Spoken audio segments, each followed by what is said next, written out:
먼저 오늘의 본문은 북이스라엘 남유다를 가릴 것 없이 이스라엘 전체가 하나님께 대하여 신실하지 못하다라고 하나님이 저들을 향해 책망하고 계십니다. 그리고 구체적으로 어떻게 저들이 신실하지 않은가 하면 오늘의 본문과 같이 아수르나 애국과 같은 인근의 강대국들과 저들이 외교 관계를 맺음으로써 저들이 하나님께 대하여 신실하지 못했다라고 하나님은 책망하십니다. 하나님은 이와 같은 당시 이스라엘의 외교 정책에 대해 바람을 먹으며 동풍을 따르는 일과 같다라고 책망하시는데요. 이를 우리말로 표현해 보자면 바람을 쫓는 듯이 어리석은 일을 하고 있다는 것입니다. 그러나 하나님께서 책망하시는 이 이스라엘의 죄의 본질은 이웃 나라와 외교한 것 그 자체는 아닐 것입니다. 여기에서 하나님이 진노하시는 죄의 본질이 무엇인지 알기 위해서는 이어지는 이 야곱에 대한 기록을 통해 알 수 있습니다. 이어지는 말씀은 야곱의 일생에 대해 3절과 같이 요약합니다. 지금의 개역개정 성경으로는 이 의미가 조금 모호한데요. 이전 번역 성경인 개역 한글 성경으로 3절 말씀을 읽어드리면 다음과 같습니다. 야곱은 태에서 그의 형의 발꿈치를 잡았고 또 작년에 하나님과 힘을 겨루되. 말씀인즉 야곱이 아직 엄마 뱃속에 있을 때에는 형의 발 뒤꿈치를 잡았다고 합니다. 그러나 그가 장성하여 어른이 되었을 때에는 사람과 씨름하지 않고 하나님과 씨름했다고 합니다. 이는 곧 약복 강가에서 하나님과 씨름한 사건을 의미하는데요.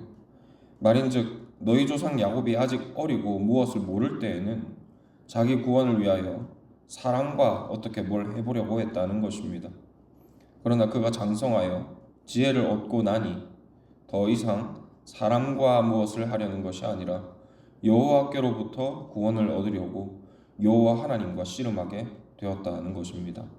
왜냐하면 5절 말씀과 같이 여호와는 만군의 하나님이시고 여호와는 그를 기억하게 하는 이름이기 때문입니다. 일전에 살펴보았던 대로 여호와라는 이름에는 그분이 지금 여기 실존하고 계시다는 의미가 담겨 있습니다. 베델에서 야곱에게 계시하셨던 것처럼 아브라함과 이삭의 구원자로서 지금도 동일하게 야곱에게 임재하고 계시다는 것입니다. 그리고 그 하나님은 무려 만군의 하나님이십니다. 지금 야곱의 후손들은 어떻게든 살아보려고 이방 나라들에게 뇌물을 바치고 아양을 떨어보고 하지만 정작 여호와는 그 이방 나라들에게도 하나님이시라는 것입니다. 그러므로 6절 말씀과 같이 야곱의 후손된 이스라엘은 이방 나라들의 발목을 붙잡음으로써 구원을 얻어내려는 이 아직 어린 때의 삶의 방법을 버려야 합니다. 이것은 야곱이 어머니의 뱃속에 있을 때나 하던 행동이라는 것입니다. 야곱의 후손들은 오히려 장성했던 야곱의 삶을 따라서 지금도 너희와 함께하고 계시는 그 여호와께로 돌아와야 합니다. 그러나 안타깝게도 이스라엘은 자기 조상 야곱의 성장 과정을 역행하고 있습니다. 12절로 13절 말씀과 같이 어릴 적 야곱은 하나님의 품을 떠나 아람의 들로 도망했고 아내를 얻기 위해서 라반을 섬겼습니다. 그리고 그의 양들을 쳤습니다. 그러나 하나님은 결국 야곱을 하나님의 집 터인 가나안으로 돌아오게 하셨고 또 애굽에 거주하던 야곱의 후손들을 하나님의 집인 가나안으로 돌아오게 하셨습니다. 말인즉 이스라엘의 멸망은 항상 하나님을 떠남에 있었다는 것입니다. 반면 이스라엘의 구원은 항상 하나님의 집으로 돌아옴에 있었다는 것이죠. 그런데 어째서 지금 이스라엘은 이 구원의 역사를 역행하여 점점 하나님 의지하면서 멀어지고 사람들과의 관계를 통하여 구원을 만들어내려 하느냐는 것입니다. 단순히 외국과 외교를 하는 것이 문제가 아니라 저들의 중심에 하나님 의지함이 사라지고 이방 나라들을 구원의 수단으로 삼는 것이 문제라는 것이죠. 그리고 이와 같은 오늘의 본문의 경고는 현대를 살아가는 우리에게도 동일하게 적용될 수 있습니다.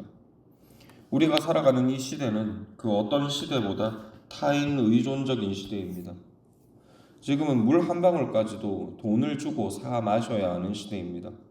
돈으로 산다는 것은 자신이 스스로 마련한다는 것이 아니라 대가를 지불하고 남이 마련한 것을 얻어온다는 시대이지 않습니까?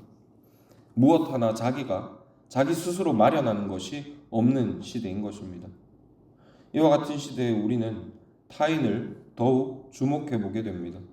먹을 것과 입을 것을 위해 타인을 바라볼 수밖에 없다는 것입니다.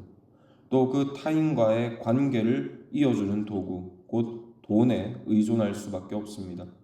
이와 같은 이 시대의 풍조 속에서 하나님은 점점 잊혀져만 갑니다. 그러나 오늘의 말씀은 우리에게 분명히 교훈하십니다. 그분의 이름은 여호와다. 즉 영원히 우리와 함께 하시는 구원자이시다라고 말입니다. 그리고 그 하나님에게서부터 떠나가는 것이 멸망이고 그분을 가까이 하는 것이 구원이라고 교훈하고 있습니다. 이것이 바로 야곱의 일생이 우리에게 보여주는 구원의 교훈이며 하나님께서 이루어 가시는 구원 역사의 순리입니다. 그러므로 우리는 하나님의 구원 역사를 거스르는 자들이 되지 말아야 되겠습니다. 우리를 구원하시는 하나님께 날마다 더 가까이 나아가시기를 원합니다. 영원히 우리와 함께 하시는 구원자를 날이 갈수록 더욱 힘이 있게 의지하시기를 권합니다.